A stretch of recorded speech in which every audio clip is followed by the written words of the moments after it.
دیکھیے اس کی ایک تمہید ہے، وہ سمجھ لیجئے انسانی تمدن کا اہم ترین اور بنیادی ترین مسئلہ کیا ہے۔ تمدن کا ایک ہے انسانی زندگی کا مسئلہ۔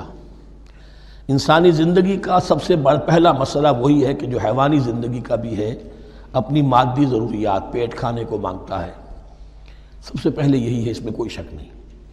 لیکن اس کے بعد جب دو انسان ملتے ہیں اور اس سے تمدن شروع ہوتا ہے، اس کا سب سے بڑا مسئلہ ہے انسان کی شہوت۔ اللہ نے دو جنسیں بنا دی ہیں، مرد ہیں، عورت ہیں، اور ان دونوں کے درمیان تعلق سے نسل آگے چلتی ہے۔ اب اس معاملے کو کیسے ہارنس کیا جائے، کیسے منظم کیا جائے، یہ جذبہ بہت پوٹنٹ ہے۔ جو فرائڈ نے کہا ہے، بس وہ یوں سمجھیے کہ ذرا زیادہ مرچ مسالہ لگا دیا، ورنہ اس میں کوئی شک نہیں کہ یہ بہت ہی پوٹنٹ جذبہ ہے انسان کا۔ انسٹنکٹ جو ہے، سیکس کا انسٹنکٹ، وہ بہت مضبوط ہے، بہت قوی ہے۔ لیکن جو شے جتنی قوی ہو اتنا ہی اسے پھر، جو گھوڑا جتنا منہ زور ہو اتنا ہی اس کو لگام دینا جو ہے وہ آسان نہیں ہوتا، اس کے لیے پھر مشقت کرنی پڑتی ہے۔ تو اب اگر تو اس سیکس کو اوپن کر دیا جاتا، کھلا سیکس، فری سیکس، آج کل یہ لفظ استعمال ہوتا ہے، فری سیکس، کیوس ہوتا، تمدن میں فساد ہو جاتا۔ اس کے لیے شادی کا معاملہ کہ ایک عورت کا ایک مرد کے ساتھ رشتہ رہے، سب کو معلوم ہو کہ یہ اس کی بیوی ہے، یہ اس کا شوہر ہے، تاکہ اس طریقے سے نسب کا معاملہ بھی چلے اور ایک خاندانی ادارہ وجود میں آئے۔ ورنہ تو خاندانی ادارہ بس کیسے وجود میں آئے گا؟ فری سیکس میں تو خاندانی ادارہ وجود میں آ ہی نہیں سکتا۔ تو شادی کا، نکاح کا یہ رشتہ جو ہے، یہ اللہ تعالیٰ نے اختیار کیا اور یہ انسانوں کو سکھایا۔ اب اس میں مرد اور عورت کیا بالکل برابر ہیں؟ اس سے بڑی حماقت کوئی نہیں، اس لیے کہ کسی بھی ادارے کے دو برابر کے سربراہ نہیں ہو سکتے۔ اتنی موٹی بات ہے کہ اگر آپ کسی ایک محکمے کے دو ڈائریکٹر بنا دیں، بات غلط ہو جائے گی، خراب ہو جائے گی۔ ایک ڈائریکٹر، مینیجنگ ڈائریکٹر، دوسرے 10 ڈائریکٹر بنا دیجیے آپ، لیکن اوپر ایک ہوگا، جنرل مینیجر ایک ہوگا، ڈپٹی مینیجر 10 رکھ دیجیے۔ ہر ادارے میں اگر نظم قائم کرنا ہے تو ایک اوپر ٹاپ پر ہونا چاہیے۔ لہذا جب ایک مرد اور ایک عورت، مرد اور عورت انسان ہونے کے ناطے بالکل برابر ہیں، ایک ہی باپ کے نطفے سے بیٹا بھی ہے، بیٹی بھی ہے، ایک ہی ماں کے رحم میں بھائی نے بھی پرورش پائی ہے اور بہن نے بھی، اس اعتبار سے وہ برابر ہیں۔ شرف انسانیت میں، نوع انسانی کی حیثیت سے، human dignity and honour, they share both equally, absolutely equally. لیکن جب ایک مرد اور ایک عورت مل کر خاندان کے بنیاد رکھتے ہیں تو اب یہ برابر نہیں رہے۔ جیسے انسان سب برابر ہیں، لیکن چپڑاسی اور افسر برابر نہیں ہے، اس کے کچھ اور اختیارات ہیں، اس کے کچھ اور اختیارات ہیں، اس کے کچھ اور فرائض ہیں، اس کے کچھ اور فرائض ہیں۔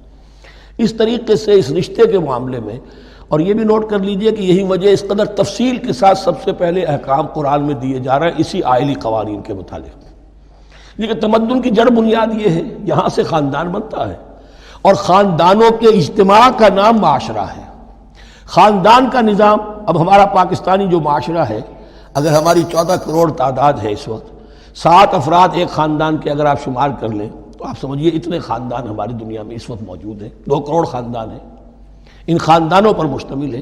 خاندان کا ادارہ مستحکم ہوگا، معاشرہ مستحکم ہو جائے گا۔ خاندان کے ادارے میں صلاح ہوگی، فلاح ہوگی، معاشرے میں صلاح و فلاح آئے گی۔ وہاں فتور ہوگا، فساد ہوگا، بے چینی ہوگی، ظلم ہوگا، ناانصافی ہوگی، وہاں کنفلکٹس ہوں گے، میاں اور بیوی میں جو ہے جھگڑے ہو رہے ہوں گے تو اولاد کی تو جو ہے پھر وہاں تربیت صحیح نہیں ہو سکتی، ان کی تربیت میں منفی چیزیں شامل ہو جائیں گی۔ تو یہ ساری چیزیں جس کی وجہ سے بڑی تفصیل سے قرآن مجید میں احکام دیے گئے ہیں، آئلی قوانین۔ ان میں جہاں تک یہ معاملات ہے، طلاق کا معاملہ ہے، اس میں برابر نہیں ہے۔ شادی کرنے میں عورت کو بھی حق ہے، وہ شادی سے انکار کر دے، جبر نہیں کیا جا سکتا۔ ایک مرتبہ وہ نکاح میں آ گئی ہے تو اب شوہر کا پلڑا بھاری ہے، شوہر اسے طلاق دے سکتا ہے، اگر ظلم کے ساتھ دے گا اللہ کے ہاں جواب دہی کرے گا اور پکڑ ہو جائے گی، لیکن اختیار ہے۔ وہ خود طلاق نہیں دے سکتی، البتہ طلاق حاصل کر سکتی ہے، خلا جسے ہم کہتے ہیں، وہ عدالت کے ذریعے سے، بڑوں کے ذریعے سے، رشتہ داروں کے ذریعے سے خلا کرے، لیکن طلاق دینے کا حق اس کو برابر نہیں ہے مرد کی طرح۔ اسی طرح اگر ایک طلاق دی تھی مرد نے اور اب یہ عدت پوری نہیں ہوئی ہے، وَبَعُولَتُهُنَّ أَحَقُّ بِرَدِّهِنَّ، اب وہ کہے تو نے طلاق دے دیا، میں تیرے گھر میں بسنے کو تیار نہیں ہوں، نہیں، اختیار مرد کا ہے، عدت کے اندر 3 مہینے کے اندر وہ اس کو واپس لے سکتا ہے، اس کو طلاق رجعی کہتے ہیں۔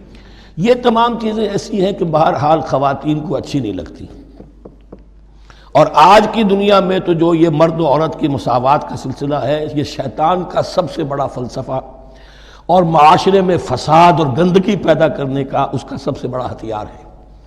اور اب جو کچھ رہی صحیح اقدار ہماری ایشیا کے ممالک جو ہیں، زیادہ تر مسلمان ممالک ہیں، ان میں خاندانی نظام کی جو بچی کھچی شکل رہ گئی ہے اس کو برباد کرنے کے لیے یہ قاہرہ کانفرنس اور بیجنگ کانفرنس، اس ایشیا کا گھیراؤ دونوں طرف سے، مشرق سے اور مغرب سے، کہ عورت کو آزاد کرو، عورت کو اٹھاؤ، ایمینسیپیشن کے نام پر، آزادی کے نام پر، اور مرد و عورت کی مساوات کے نام پر، تاکہ خاندانی نظام ٹوٹ کر رہ جائے، جیسے کہ ان کے ہاں ٹوٹ چکا ہے خاندانی نظام نے۔ یہ کلنٹن صاحب نے کہا تھا اپنے سال 9 کے میسج میں کہ عنقریب ہماری قوم، امریکن نیشن، بہت جلد اس کی اکثریت حرامزادوں پر مشتمل ہوگی، born out of wedlock, وہ کسی شادی کے نکاح کے نتیجے میں کوئی وجود میں نہیں آئے ہیں، زنا کے نتیجے میں وجود آئی بھی قوم ہوگی۔ ون پیرنٹ فیملی رہ گئی ہے، ماں ہی باپ ہے اور وہی ماں ہے، اور وہ دونوں وہ جانتے ہی نہیں۔ اب وہاں بڑی ایک مہم اٹھ رہی ہے کہ ہر انسان کا حق ہے کہ اسے معلوم ہو کہ میرا باپ کون ہے۔ وہاں تو بہت سے لوگ پتہ ہی باپ کون ہے میرا، کیا پتہ۔ یہ تباہی ہے جو اس معاشرے پر آ چکی ہے، اور ہمارے ہاں بھی لوگ اسی معاشرے کی نقالی پر چل رہے ہیں۔ اور یہ نظریہ مساوات مرد و زن جو ہے، یہ بہت ہی یوں سمجھیے کہ تابناک اور بہت اچھے الفاظ کے ساتھ سامنے آ رہا ہے۔ البتہ اس کا دوسرا رخ بھی ہے۔ اسلام نے عورت کو جو حقوق دیے ہیں، بدقسمتی سے ہم مسلمانوں نے وہ بھی ان کو نہیں دیے۔ اس کی وجہ یہ ہے کہ ہمارے اوپر ہمارا ہانٹ کر رہا ہے ہمارا ہندوانہ پس منظر۔ ہندوؤں کے معاشرے میں عورت کی کوئی حیثیت نہیں، نہ اس کی وراثت کا حق ہے، نہ وہ بیوہ ہو جائے تو جینے کا حق تھا اس کو، وہ تو پھر ستی ہو جانا چاہیے اس کو، اس کے لیے تو زندگی کا حق بھی نہیں ہے، وراثت تو بہت دور کی بات رہی، کوئی پراپرٹی کا کوئی سوال نہیں، کسی طرح کی کوئی حیثیت نہیں، کوئی لیگل اینٹیٹی نہیں۔ لیکن ہم مسلمان تو ہو گئے، ہمارے آباء و اجداد، تربیت ہوئی نہیں، لہذا ہمارے اوپر وہی تصورات ہیں، عورت کو جو ہے پاؤں کی جوتی کی طرح سمجھنا۔ یہ جو کچھ ہم کر رہے ہیں، ان کے جائز حقوق بھی انہیں نہیں دیتے، اس کے نتیجے میں ہم جو مغرب کا ہم پر حملہ ہے اس کو مؤثر کرنے میں گویا ہم مدد دے رہے ہیں۔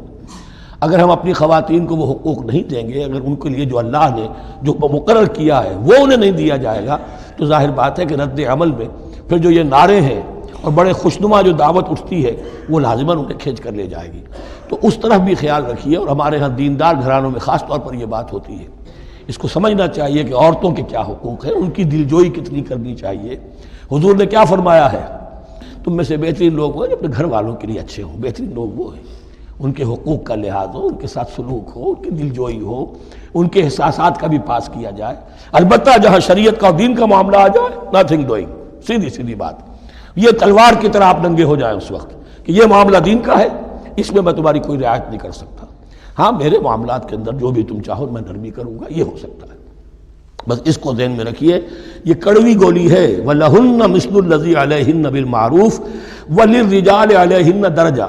اب درمیان کے الفاظ کو تو جدید جو ہمارے ہیں دانشور وہ لے لیتے ہیں، اوپر کا نہیں دیکھتے کہ بَعُولَتُهُنَّ أَحَقُّ بِرَدِّهِنَّ، برابری کہاں رہی؟